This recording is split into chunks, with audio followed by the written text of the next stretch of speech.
Kaag sa numero 1 sa mga balita subong nga adlaw.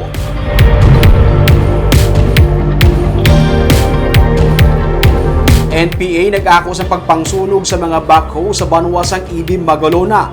Mayara pa sila sa aktual nga video sa pagpangsunog sa mga heavy equipment. Samtang alkalde sang Silay nagpahayag nga wala siya sang quarrying business. Yaring report. Sa video nga ginpadala sang Roslyn Jean Pele Command sa New People's Army sa Digicas Negros, makita ang aktual nga pagsunog sa mga backhoe Lunes ang gabi.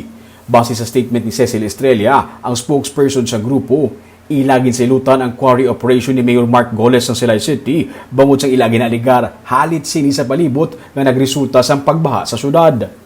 Sa statement sa grupo, ilagin na aligar nga nagagamit sang iyang impluwensya ang alkalde para maglapas sa manubuong standards ng gobyerno sa environmental compliance. Kaupod kuno sang alkalde ang iyang mga business partners sa pagpangutkot sa balas kag bato. Ginasiling sa grupo nga ang mga quarry site ang nahamtang sa Hacienda Vista Alegre, Barangay Ilope sa Silay City. Pero damlag pa, ginpahayag sa PNP nga ang mga lugar ang sakop na sang Sitio Buenos Aires, Barangay Kunsing sa Ibim, Magalona. Paatag ni Mayor Goles, hindi iya ang mga ginpangsunog o equipment kag hindi man siya quarry operator. Kag wala man siya gani sa may ginapadalagan nga negosyo nga quarrying. Una sa tanan gusto ko klarohon kag ipalimton sa inyo nga wala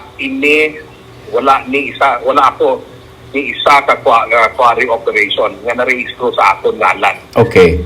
Wala man ako nag-operate ng isa ka quarry diri sa syudad sa Silay. Ako personal or sa bilog na probinsya or sa bilog na kalibutan.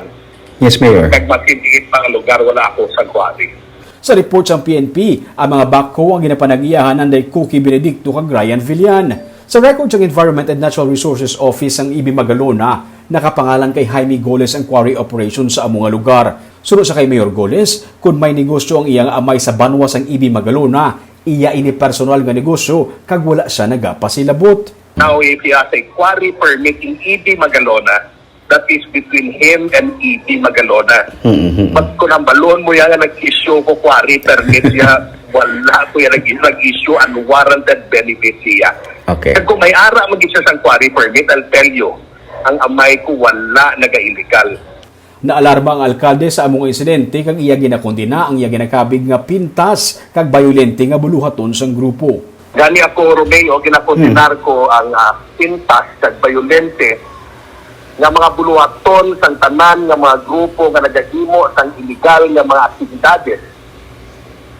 Lakip na gid sa pagsunog sa mga backhoe sa Ibim, Magalona. Martes ang gabi, sanggit pang sunog ang 3 ka mga backhoe sa lugar. Suno sa mga residente, may gin-set up nga checkpoint ang may kapin sa 30 ka mga armado nga grupo malapit sa lugar nga natabuan sa pagsunog. Para sa rebelde nga grupo, sa natabo nga pagpangsunog, natagaan nila sa hustisya ang mga ginbaha sadtong Enero 1. Pero sunod sa kay Goles, hindi ang quarrying ang dapat basulon sa natabo nga pagbaha. Kay kada napulo ka tuig, ginabaha ang Silay tugas ang climate change nga ang may kahimuan mga tawo.